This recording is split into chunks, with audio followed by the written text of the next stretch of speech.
Alrighty. I have no idea where I was because I just took a huge break because my voice started cracking. Yeah, I am so plowing through this in one go. Sorry, guys. I know that's not really the best way to do it, but it de-stresses me so much. Like, cannot emphasize it. Like, it feels good to just get it all done in one run and then be done. Especially when my voice cracks, because then I'm just like, you know what? It really will feel good to make sure that I don't have to stress about that. My voice is getting stronger. I don't know if you've ever done it, but if you talk consistently for several hours a day, like just talk nonstop, your voice starts getting really bad. Just a fact. Fun fact, right? It's not like an end of the world thing, but I mean, I've been going at almost 3 hours now, and it is definitely wearing me out. So I don't know if I'll be able to finish, which is a bit of a bummer, but I mean, it's only 2 things left, and I think I'll get this one done, so it's only 1 thing left. Anyway, we are here. Yep, see, I'm looking at that place and I'm thinking, ooh, I could build a really big animal pen. That sounds like a really good idea. I should totally do this. I really hate this fort. See, I'm thinking it because I'm actually stuck with this fort and I don't really have any choices. Yes, I'm like, man, I'm barely using any of this space. This fort is just massive. I might as well. What kind of harm will it do? It won't do any harm at all. And I run into some mud trouble. But, I thought I had to rebuild the wall up at the top. Well, maybe I'm wrong. Anyway, and then I put in a door. I believe a caravan hitching spot. Why have I not noticed that before? Would that have helped me get my caravan working? Well. I'll figure it out. I really am trying not to, discover everything just by reading up on it. Just to be clear. I have read up stuff. Namely when I start developing, a pretty good idea of how it works, and I'm curious how everyone else recommends doing it. Because then it's more about, did my solution match up with everyone else's solution? And say, the traps. I looked up the traps. And then I found out, guess what? Traps are probably the single best way to handle whatever happens in your fort with whatever happens in your fort. It's not the most exciting thing. In fact, it's pretty much the worst, thing you can do. But if you actually want to reach the end of the game, i.e. launch that spaceship into space for whatever reason you are feeling compelled to do so, that's pretty much what you have to do, to be honest. If you're wanting to do it at the highest difficulty. I guess you could lower the difficulty, but see, I just don't. That makes me just want to go, why are you playing? It's not that hard of a game in the first place. Maybe people are going to be like, whoa, what are you talking about? And it's like, well, I played a lot of Dwarf Fortress, and I have to say I've seen much, much worse than pretty much anything in this game. Some of the mechanics in this game are way more interesting and way more compelling. That is very much true. Dwarf Fortress's raids are just big, huge walls, and honestly, if you really want to game the system, it's not fun at all. Just going to take a quick moment to plug that archery target. I love the archery target. It allows your people to get recreation and improve their shooting skill, both of which are really handy, because then your characters don't have to run around chasing animals. It is a thing that bugs me a lot. So having the archery target, really big help.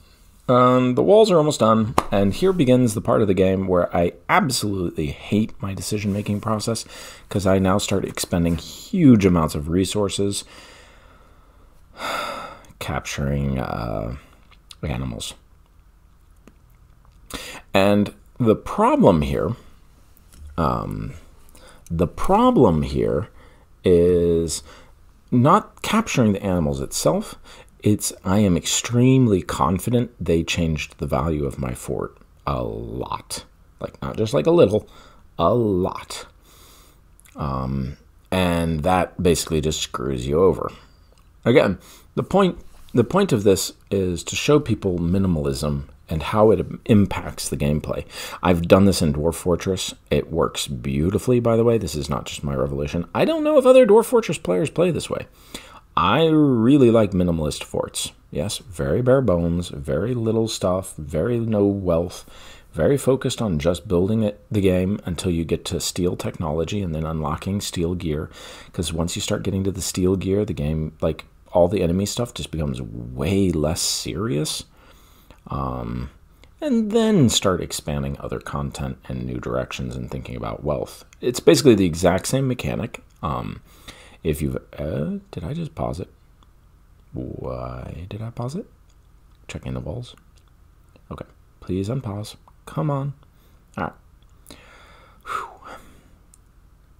I don't know what I'm checking for. I must be looking to see if the zone is complete or something. I'm not sure why. Oh, I ran out of material, and I'm checking to see where the material is. Okay, that makes more sense. And I'm like, I really want that wall there from a security perspective.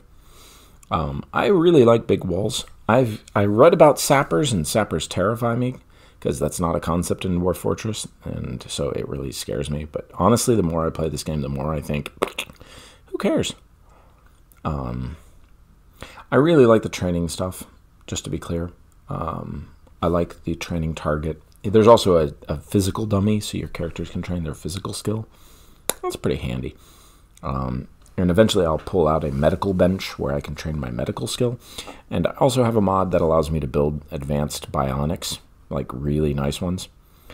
I'd feel bad, but honestly they're insanely expensive. So like actually using them to eventually convert your population into like fully bionic people would take forever. Like way too long to make it practical. Yeah, they'd be really, really insanely strong. I actually do get an advanced bionic in this fort. I think it's Johnson, actually. Who was it? See, I spot the stupid cleaning zones. Those darn cleaning zones. You're like, ugh, so annoying.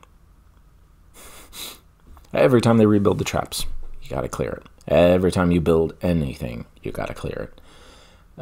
Otherwise, you end up with your people running all over the map, doing crazy crap all over the map. And I hate this map. It is just so flipping huge. You know, right now, I'm just looking at it and I'm thinking, man, I wish I had just started over and not done this fort at all. But when I started it, I was thinking, and I paused again. Okay. Seriously, I was about to lose it. I'm like, I could swear I got this stuff. Anyway, I guess I can't get it all, but I'd swear I didn't have any more. What was I saying? I forgot. Oh, well. Something about something. The size of the fort was a pain. I know that. I don't know. See, I just noticed they recharged the coolers. I'm looking at the outside temperature, and I'm like, it's not hot. Do not reload these, please. Well, that's pretty much what you want to do. Building a campfire in each room and a passive cooler in each room. The campfire also provides light, obviously. Very simple, very fast solution. Obviously, you don't want to put a campfire in a room with wood. I've never actually had a fire with a campfire in a room with wood because I've never built a room made out entirely of wood and put a campfire inside it. It seems like a bad idea to me. Maybe I'm crazy, but I don't think so. I really don't think so. Anyway, at this point, I believe my research for the geothermal is done. And I basically got everything set up at this point where I can basically safely expand to where the geothermal power plants are. And the goal, this is where it's again, I really wish I didn't do it this direction. Because I'm pretty sure that geothermal power plant produces a huge amount of wealth for your fort, but I can't verify it because of the way I played this level, i.e. with animals. I did both of them around the same time, and that's what's killing me, believe it or not. because it basically means I cannot tell if I did XYZ or ZYX because I did them both roughly at the same time, and I won't be able to verify it one way or the other. I get animals around the same time. Anyway, now that I got the power plant, I'm thinking about, okay, what do I want to do? When do we want the power plant? I'm thinking rushing it, and I thankfully hold off.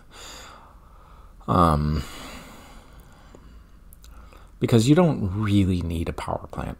I know it's like a tempting thing. It's really nice to have it because it kind of makes the rooms more comfortable, especially with the mod I have, which is HVAC. My goodness, I cannot stand having to build individual units in every freaking room. It is so ugly, A, and B, it is so clumsy and awkward, and man, like the everything is just it just drives me nuts. If I'm going to build individual units in each room, I want to build a campfire and a passive cooler. It's simple, it's clear, it's easy, it's hard to screw up. I really want to do those quests. That's really a thing I'm wanting to do right now. We'll get to it eventually. Right now, we'll hold off. I really wish I could. See, I'm looking at this geothermal, and right now I'm looking at, man, I really wish I just built a small little bubble around that geothermal. You can see it kind of a grayish area. I really wish I had expanded into that region and just done that. I also have a thing that allows me to move dirt. And originally I was planning on doing that, and then I was doing this zone thing to try and like find a way to get around that stupid blight mechanic, which works reasonably well. See, here I am. I'm like, well, you know what? Nothing's happening to the crops, so let's go ahead and try something. It also gives my farmer skill. I need skill for my farmer, right? See? And so I started to build these zones, and I'm like, you know what? We're going to plant a couple rice plants. We're going to plant a couple potato plants. I think I like the potato plant, by the way, most. I think it's a nice blend between the rice and the corn, and that's it. The corn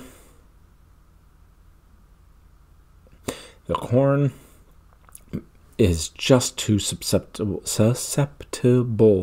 to like things like the blight. The rice is just so freaking manpower intensive. It just does not work well. The berry bush is not bad either, by the way. I don't know if you know this, but the berry bush does not require cooking to eat the food and not have like a negative modifier. So conceptually, if you had an entire fort of aesthetic, you know, they don't need the fancy food people, they would be more than happy to just eat berries all day. Just pointing it out. Strawberries. They call them strawberries, confusingly enough. They're just the regular berries, though. Seriously, and you guys could just recolor them real fast. You want to throw that out there, developers? Yeah, I'm talking to you. Seriously, color the freaking strawberries pink instead of purple. It bugs me. I think they were pink. Purple, I mean. I think they're just boring purple. Pink is fine. Red is fine. I take red, too. Some strawberries are pinker, though, so I said pink. It just bugs me because, you know, it's like the complete opposite of the correct color. You know, guys, you really could do something about that. It's not a big thing, you know. You pull open the paint app, you click the paint color, and you click on pink, and then you click on the parts that are purple, and then you save it. There you go. I know, I'm helping, right? Anyway, yeah. I'm trying these zones thing instead of doing what I was originally planning. I was originally planning on moving the food down and building some high... my voice is giving out. I was planning on building out some high rich soils zones and moving them and basically building an outdoor garden with the grid that I was thinking of. You can kind of see the grid I'm setting up here. Although I didn't build walls. I really wish I'd done more wallish. That's all right. Like I said, I got Johnson, and I'm looking at Johnson's animal skill, and I'm like, holy crap, their animal skill is really high. It would be really cool if I could get some animals. It does not work well. It's just too much work, guys. It is just too much work. I don't know what else to say. Like, I really don't know what else to say. It's true. It's too much work. Cannot do it. Cannot stand it. Animals just are not worth it in the base game. Maybe there's something in the expansions that change it. But like the base game, just the regular game as it is developed right now at the time of making this video, which is January 2023, it's not worth it at all. I don't know what patch version that is. I feel like I'm being specific enough just for the sake of the 10, 15 people that are ever going to watch this video, because, I mean, you know, it's not like, you know, high demand content here. But thank you for watching, guys. I'm going to throw that out there, too. If you actually watched the whole thing, holy crap, thank you very much. I do my best to talk. If you sleep through it, I don't mind. All right, looks like I'm going after a Mega Sloth. I don't know why. Because I'm hungry? Meh. I got plenty of food. Maybe I'm just wanting to show off the great bows. Because honestly, they are really, really useful. There we go. So the Mega Sloth's all like, I'm going to get you. I love the great bow. Look at it, man. They're bringing this thing down fast and easy. And it's done. Cheers, guys. I don't know what the range mechanic is. I need to look it up. In fact, you know what, guys? I am going to make a couple clicking noises. You might hear it, might not. I'm going to pull it up real quick on RimWorld Wikipedia. I am going to actually see it. Let's find out what the measures are on this great bow. 'Cause I feel like its accuracy is just flat out decent.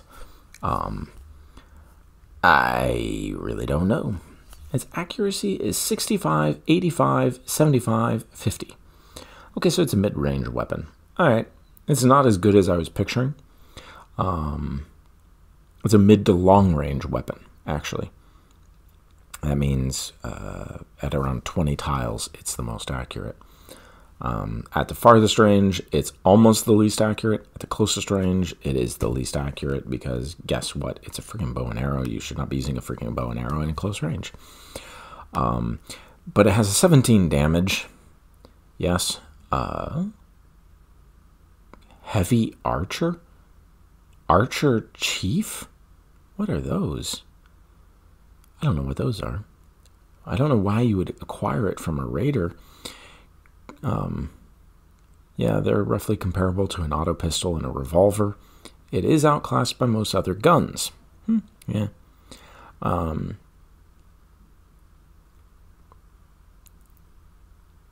The great bow is very similar to the bolt-action rifle, just with worse stats. For the same quality, the great bow has less maximum range, less range accuracy, and less DPS than the bolt-action. Yeah, that's what I figured. That's, by the way, my normal progression. I go from the great bow to the bolt-action rifle. Against an unarmored human, a great bow can kill with 3 hits. Well, what do you know? Generally takes 4 to incapacitate a human. Wait, what? Oh, can kill. Huh. Well, that's interesting. A legendary great bow has 25 damage. Whoa! Hello, that's crazy good. And it's really flipping expensive. Humma-numma-numma-na. Huh. Yeah, I've been playing this game wrong. I wondered if you can build it at the smithy? Why would you build it at a smithy? Well, that's so weird.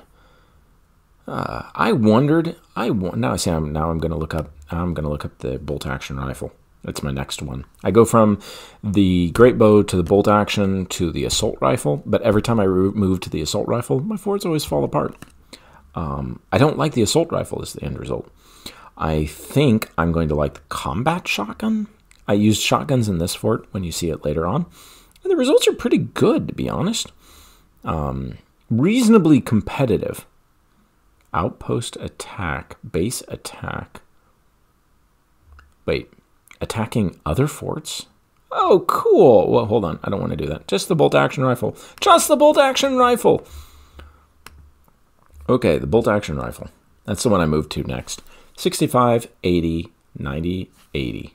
So, no, that's not flat out better, actually. Interestingly, they say it's better, but let me... Where'd the bow go? I want my great bow. Give me my great bow. Let's see. Boop-a-doop-boop. Yeah, the great bow has actually got a better accuracy at the same mid-range. 29 tiles. The range is 36. So yeah, there's no comparison there. But the rifle, once it gets good accuracy, keeps its good accuracy, whereas the great bow loses its accuracy. It does 18 damage instead of 17, which is not much of an improvement. Okay, I'm feeling better. And it does a total of 27 damage. Yeah. Okay. If you're going to use one of these weapons, the great bow is almost comparable to the rifle. Okay, cool. It loses out because its accuracy is not as consistent as the rifle. End statement. Aha. I like the great rifle, the bolt-action rifle, but I just learned an important lesson. I was watching my videos and thinking, you know what? I really don't see any... I really hope nothing interesting happened in my fort. It would be really awkward if something did. Oh no, an eclipse! Wait, what? What just happened to my video? Well, that was weird. Huh. I know what that one is. Whoa! Wait, what? Huh?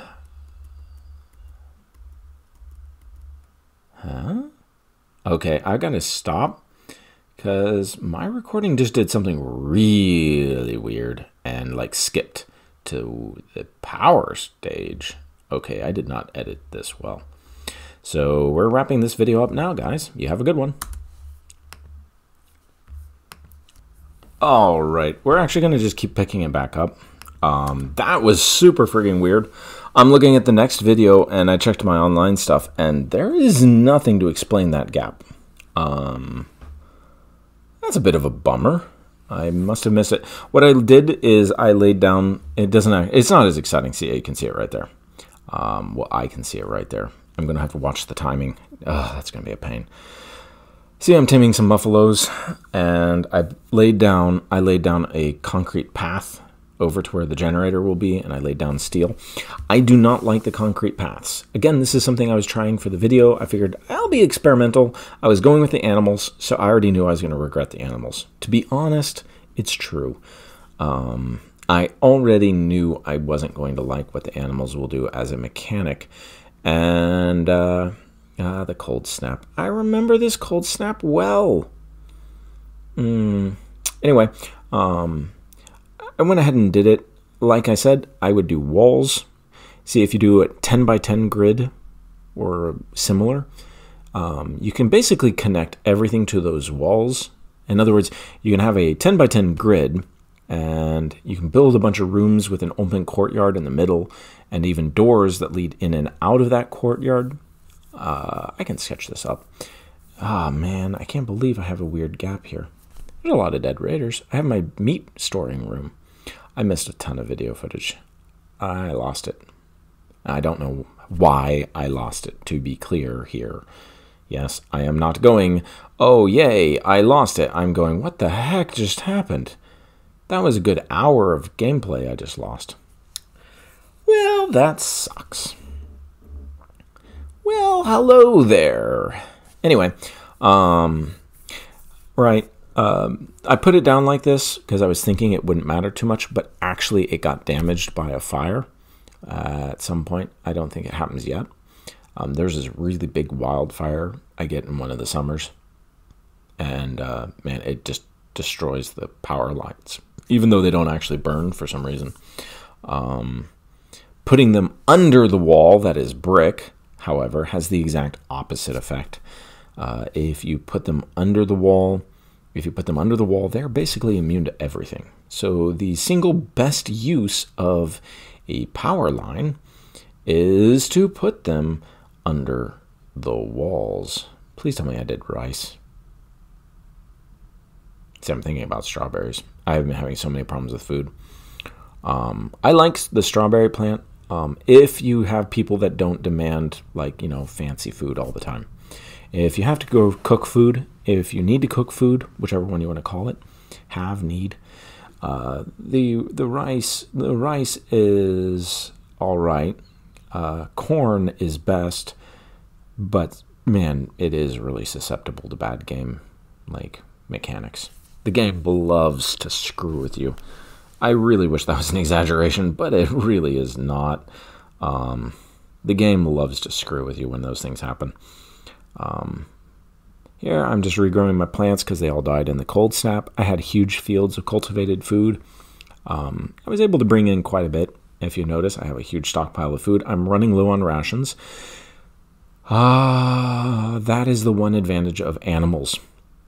Packaged survival meals with a decent farming setup and a big supply of animals like buffaloes equals tons of food. And I do mean tons of food. But see, look, it just says Buffalo 1 is pregnant. I just went through freaking winter. Like it's still cold. It's still covered in snow. And I'm still gaining animal population. It never stopped, by the way, seasonal thing. I mean, I'm not trying to make it sound like it's seasonal. I mean, it's literally it just keeps going. They should be hungry. They should be cold. I was not feeding them as far as I'm aware. I don't think I was, yada, yada, yada. And, yeah, it's kind of annoying, to be honest. Anyway, I'll go back to the great bow real fast because I love the great bow. That's the end of the story. It's almost as good as the rifle. Saying it's as good as the rifle is a little misleading.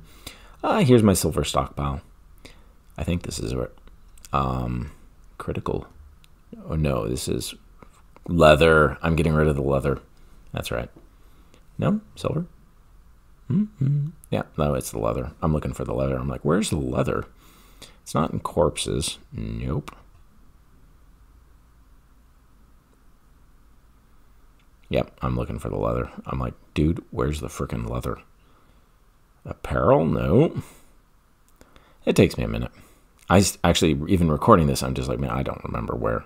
Items unfinished? Nope. I was thinking that might be it. I think it's raw resources? Nope. Textiles. That's promising. Now, I'm going to just say it right now. How the heck is leather a manufactured textile? In the real world, it is close enough, but the way the game treats it, man, you cut the animal up and boop, there's leather on the ground. There is no manufacturing involved in this game. The leather just poops out onto the ground, and then you have this big pile of leather, and they never match. Infuriatingly enough, they never match. It is exactly like Dwarf Fortress. Everything doesn't match, and the game gets all picky, and you're like, dear, just let me have this one thing. Just don't let the game care about which one I'm using. Yeah, here's all the research I completed during the blackout. It's exciting. See, I got microelectronics going. Depending on where you are, I might recommend people to, see, I'm just like, I'm going flak armor. Why am I doing that? Whatever. I do know. That's, as I was curious how the mechanic would work. But anyway, I lost my line of thought. Dang it, dang it, dang it. Man, that whole losing a big chunk of video right there just really threw me off. Yeah, well. Also, I'm fairly tired from, recording for so long. I have to admit, I won't complain from the sense of, pacing-wise, it will be better. But oh well. I hate how the game handles clothing. I hate how Dwarf Fortress handles clothing. I hate how both handle the clothing. It's awful. There is no good solution. Some way through this, I realized because I told the colonist to wear certain clothes and not be wearing crappy clothes, they no longer are taking those clothes off, and they just keep wearing them. Whatever. You guys have a good one.